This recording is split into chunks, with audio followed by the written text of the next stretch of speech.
state of the economy today is deeply worrying. The last quarter's GDP growth rate of 5% signals that we are in the midst of a prolonged slowdown. India has the potential to grow at a much faster rate, but all-round mismanagement by the Modi government has resulted in this slowdown.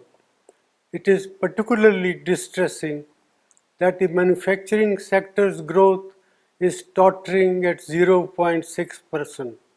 This makes it very clear that our economy has not yet recovered from the man-made blunders of demonetization and a hastily implemented GST.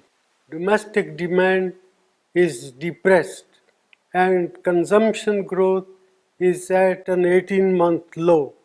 Nominal GDP growth is at 15-year low. There is a gaping hole in tax revenues. Tax buoyancy remains elusive as businessmen, small and big, are hounded and tax terrorism continues unabated. Investor sentiment are in doldrums. These are not the foundations for economic recovery. The Modi government's policies are resulted in massive jobless growth.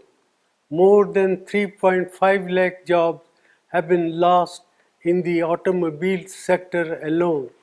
There will similarly be large-scale job losses in the informal sector, hurting our most vulnerable workers. Rural India is in terrible shape. Our farmers are not receiving adequate prices and rural incomes have declined. The low inflation rate that the Modi government likes to showcase comes at the cost of our farmers and their income by inflicting misery on over 50% of India's population. Institutions are under attack and their autonomy is being eroded.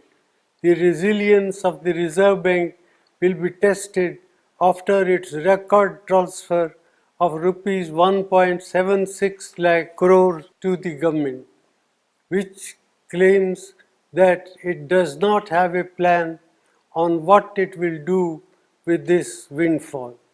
In addition, the credibility of India's data has come under question under this government.